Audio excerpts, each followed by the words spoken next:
Bueno, tenemos como invitado al profesor Freddy Ángel Castro, politólogo, y quizás, yo no sé si en algún momento se necesitó un politólogo para interpretar lo que está pasando en el país, pero esta mañana sí, profesor, porque cuando uno ve los resultados de la pasada encuesta Gallup y ve este informe de la Junta Central Electoral, uno se pregunta cuál es la realidad política de República Dominicana hoy. Ayer los funcionarios del gobierno, anteayer varios funcionarios estaban hablando de reelección, de modificación de la Constitución. ¿Cómo juntar todos estos elementos en una mañana en la que después de ese informe a uno le da la impresión que hay una parte de los electos que quizás legalmente no nos representan? Bueno, gracias por la invitación. Buenos días. Buenos días a todos y a todas. Mira, uno viendo estos, diríamos en términos populares, estos desaguisados, a uno le queda una honda preocupación sobre el futuro de la democracia, la institucionalidad y la transparencia en el país. Sobre todo en unos procesos como los pasados, donde de manera inconmensurable candidatos obtuvieron sumas astronómicas en términos de votos, que realmente uno sentía que no se compadecían con la realidad que se estaba viviendo. Es decir, no es fácil para un candidato en ningún escenario superar el umbral del 60% de los votos, y entonces llama a preocupación cuando la propia Junta Central Electoral, primero, en un hecho gravísimo que constituye haber dado a tercero el conteo del proceso electoral, es decir, quedarse sin control de verificación del proceso electoral. Por lo tanto, la Junta Central Electoral en esos momentos, diríamos nosotros, que abandonó su responsabilidad institucional, no solamente con el propio proceso, sino con el país en sentido general. En este caso también el hecho de que más de 700 actas de la propia auditoría estén marcadas como no reportadas o inconsistentes entre el reporte de la imagen y el reporte manual, también nos dice a nosotros la necesidad de verificar un proceso que a todas luces no fue del todo transparente. Yo pienso que en el marco actual del debate nacional sería saludable, a mi modo de ver, cerrar esta cotidianidad preocupante que plantea la situación de la reforma constitucional, de la reelección. Señores, vamos a decirlo claro, si se quiere hablar de reelección, si se quiere hacer reelección, hay que modificar la Constitución. Entonces tendrán que emplearse a fondo para eso. Profesor. Porque hay una cosa que está clara.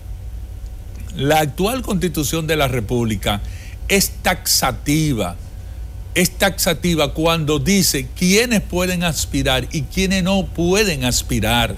Además, esta Constitución tiene un transitorio que le dice y dice expresamente que se habilitaría para este periodo que acabó de pasar la reelección del presidente Danilo Medina. Entonces, si desde el Palacio, si desde los sectores comprometidos quisiesen abrir el camino a una reelección del presidente Danilo Medina, no hay otra forma, Altagracia y Edith, que no sea modificar la Constitución. Lo que pasa es que en el escenario actual, modificar la Constitución no es tan fácil, porque muchos de los financistas de ese proyecto constitucional reformador están encausados. Mucho de ese dinero que se recibió para comprar voluntades en el Congreso, hoy en día habría que ver quién está en disponibilidad de hacer llegar esos recursos y cómo van a resolver lo del 4x4, que fue la fórmula que se resolvió con senadores y diputados. Entonces, desde el punto de vista constitucional, no hay hipótesis. O sea, la Constitución no es algo que usted pueda decir, bueno, si la fórmula para el día de mañana es que no va a llover, entonces nos vemos en el play. No. La Constitución usted la interpreta en función de lo que ella dice en términos del mandato, que es la interpretación constitucional. Y desde el punto de vista de la corriente más avanzada, pudiéramos hablar de la sobreinterpretación de la Constitución, pero ¿cómo va a haber ni siquiera una sobreinterpretación constitucional cuando la Constitución dice no se permite la reelección del presidente actual para un nuevo periodo, porque esto quedó taxativo dentro del marco constitucional actual? Cuando uno ve lo que está pasando hoy y piensa que una reforma constitucional es en el Congreso que tiene que cursar, y uno duda de la legitimidad de los representantes, ¿qué efecto tiene el cuestionamiento que después de este informe va a ser necesario sobre los representantes que tenemos? Bueno, evidentemente este informe lo que abre es un proceso de cuestionamiento sobre la veracidad. Yo no diría sobre la legitimidad, sino sobre la veracidad de la elección. ¿Por qué? Porque ya prácticamente a un año y pico de las elecciones, en el marco del Tribunal Superior Electoral, que sería el tribunal para conocer o la reconsideración de estos recursos, prácticamente el plazo está agotado desde el punto de vista de la ley. Pero lo que nos deja a nosotros bastante claro es que la veracidad del proceso electoral fue seriamente afectada en muchos lugares donde se decidieron candidaturas por 15, 20 o 30 o 40 votos, y eso entonces arroja de nuevo serias dudas. Es por eso. Pero Freddy Ángel, es que hay provincias, las provincias Peravia, Valverde, María Trinidad Sánchez, donde los resultados para las elecciones de diputados y senadores fueron por menos de 100 votos. Y la Junta reconoce que no conoció la mitad de las actas. Sí. Pero ¿qué pasa? Sobre esa base, la propia Junta, que son las juntas municipales, levantaron actas e informe final sobre resultados X de candidatos y candidatas. Entonces, ¿qué te dice la ley? Que cuando eso ocurre, tú impugnas ante el colegio, impugnas ante la Junta Municipal y posteriormente te va al Tribunal Superior Electoral.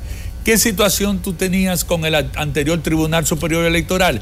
Que por ahí no pasaba una, en el sentido... No, le dio 42 ganancias de causa, exacto, a Miguel Vargas Maldonado. No había posibilidad de ningún tipo de recurso. Entonces, desde el punto de vista procesal, desde el punto de vista del derecho, tristemente no hay una vía para hacer una revisión en profundidad de este proceso, porque los plazos se agotaron.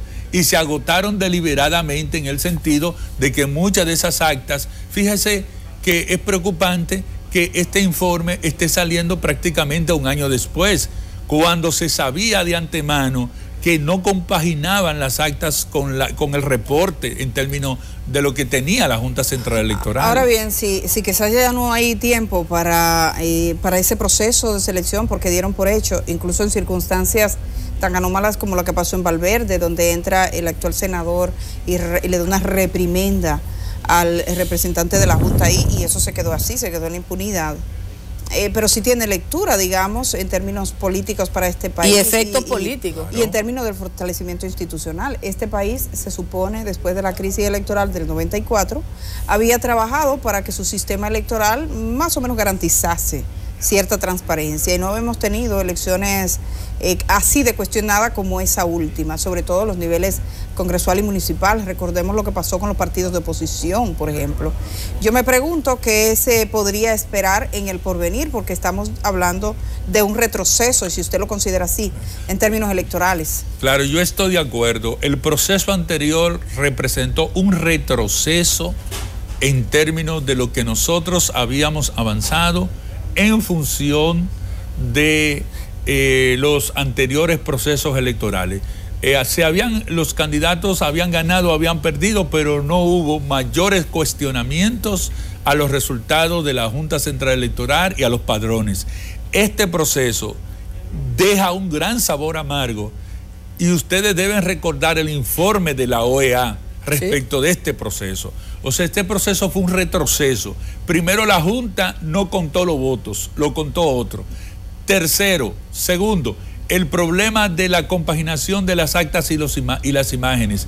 Cuarto, el problema también planteado sobre la agresión a funcionarios públicos, es decir, a miembros de la Junta Central Electoral y de las juntas municipales, de las juntas municipales, que en un momento determinado estaban haciendo su trabajo y que determinados candidatos o senadores electos en el día de ayer o en el día de hoy optaron por reprimir directamente a estos funcionarios. Entonces, ahí inclusive se configura o se configuraría lo que nosotros llamamos un delito electoral. ¿Por qué? Porque esa es una agresión a la institucionalidad democrática en la República Dominicana. Evidentemente, esta Junta Central Electoral queda comprometida para desembarazarse de todo lo que ha significado ese montaje de ese proceso electoral anterior, y necesariamente yo creo que va a tener que ir a un conteo manual de los votos, a un conteo verificable de esos votos. ¿Por qué?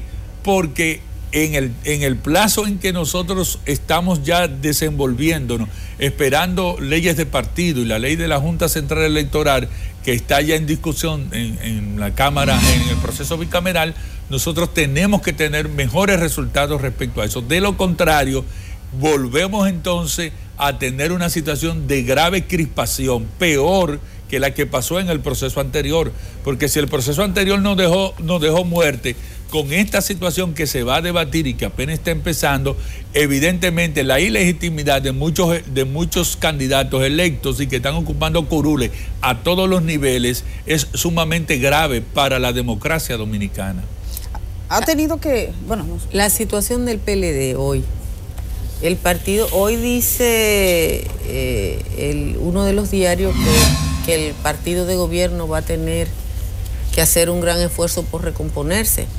El gobierno de Danilo Medina no ha dado ninguna respuesta oficial a ninguna de los cuestionamientos que se han hecho a temas tan relevantes como el de la corrupción en la propia administración, a la manifestación del movimiento social de la Marcha Verde, y ahora frente a este informe hay una actitud casi eufórica de hablar de un tema que no sería relevante porque está prohibido, como es la reelección. O sea, la Constitución prohíbe la reelección, pero vamos a San Cristóbal a celebrar esa Constitución y todos los funcionarios hablan de la viabilidad de una reelección.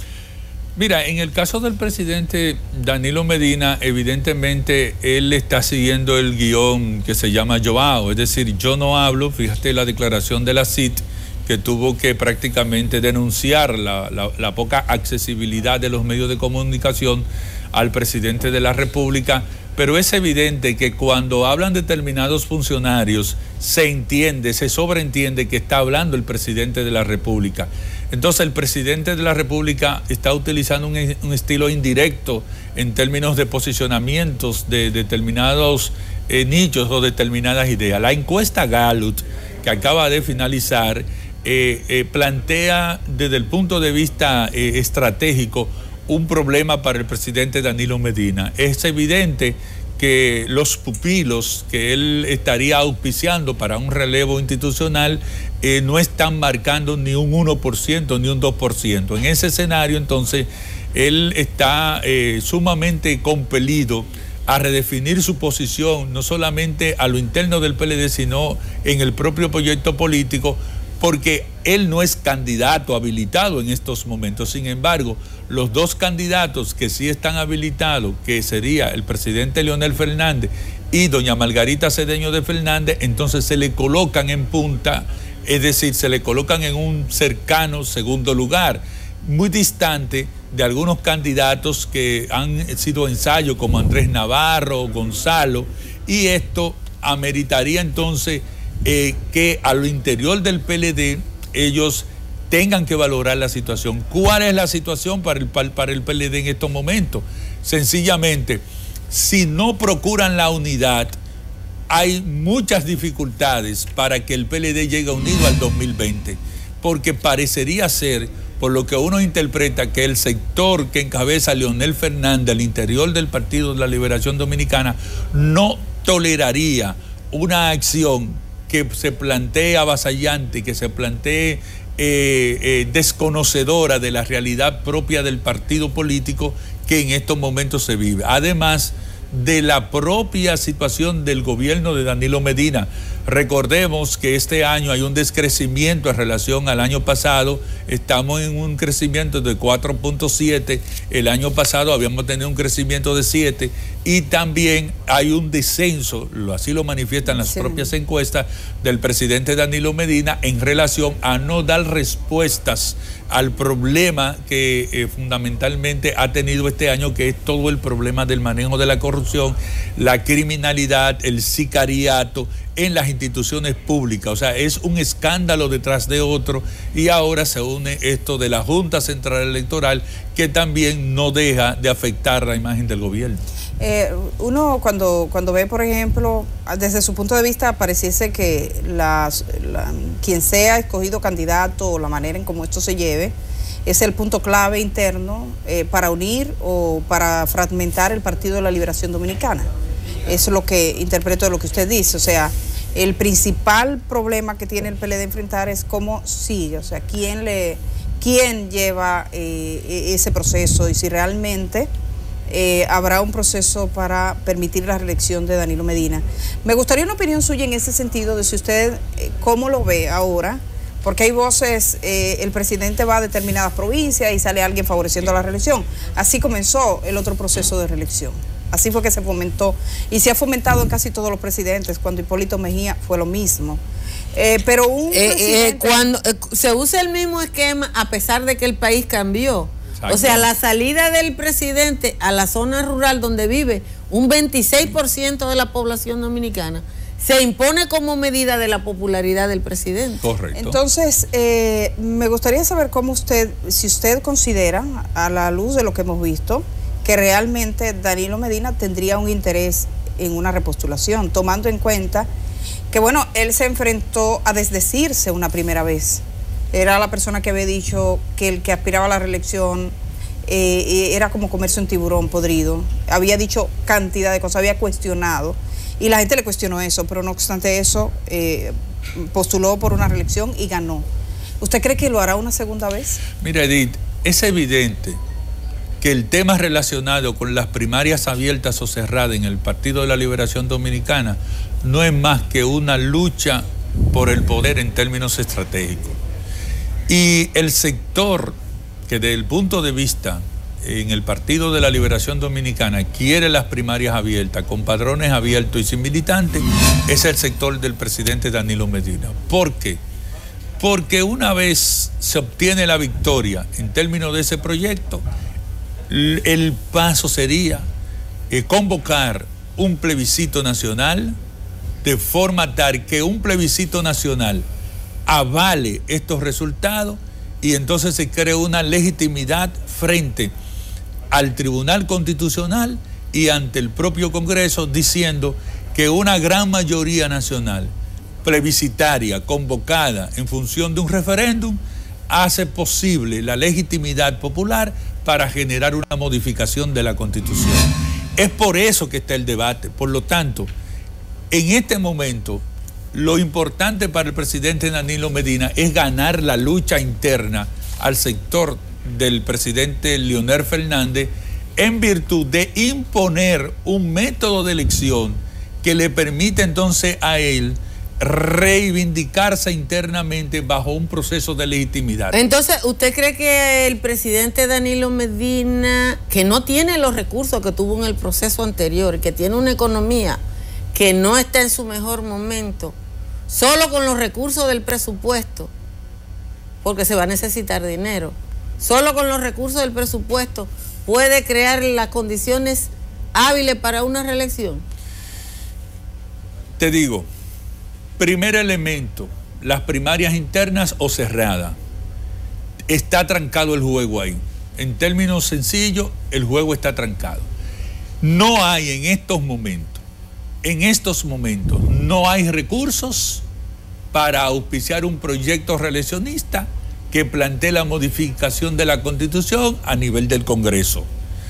El mal desempeño en términos de reducción de la economía y el hecho de que financistas internacionales muy importantes estén fuera del accionar político en este momento, no le posibilita a él en estos momentos una posible reforma.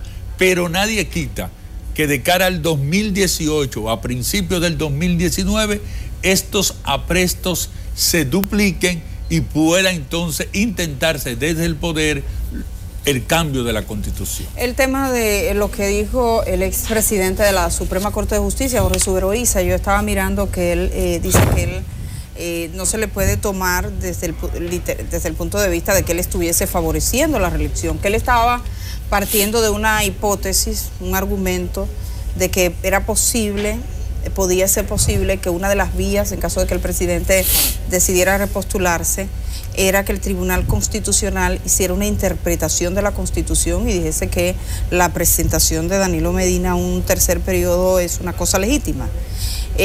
Vamos por las dos cosas. Primero, la consideración de lo que ha dicho el expresidente de la Suprema Corte de Justicia, que se ha declarado ahí donde usted está convencido de que Danilo buscará esa vuelta. Y segundo, la hipótesis que él tiene de que el Tribunal Constitucional igual podría variar las reglas de juego.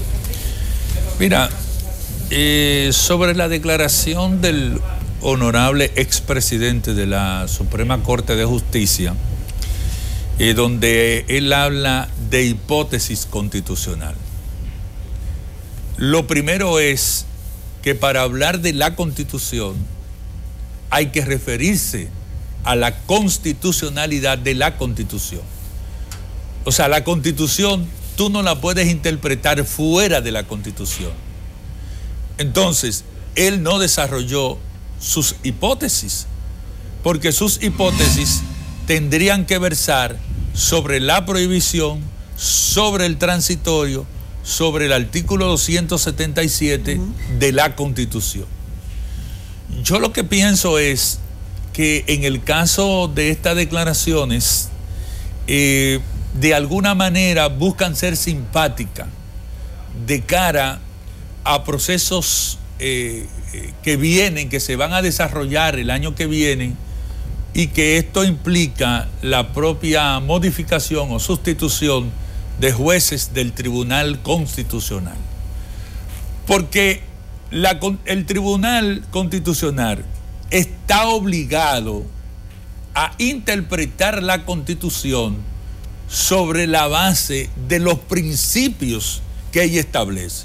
Entonces, esos principios que ella establece, si bien es cierto, todos los derechos fundamentales no se encuentran encartados del artículo del 37 al 64, hay principios constitucionales que están fuera de ese propio marco, que son, por ejemplo, el principio de elegir y ser elegido, el principio de la libertad de asociación, que desde el punto de vista del principio de legalidad, es decir, para el periodo en que yo fui electo, o sea, si yo soy electo para 4 años, yo sobre la base de una limitante, de una propuesta, yo no puedo ahora querer interpretar la norma y decir que esa norma no se aplica.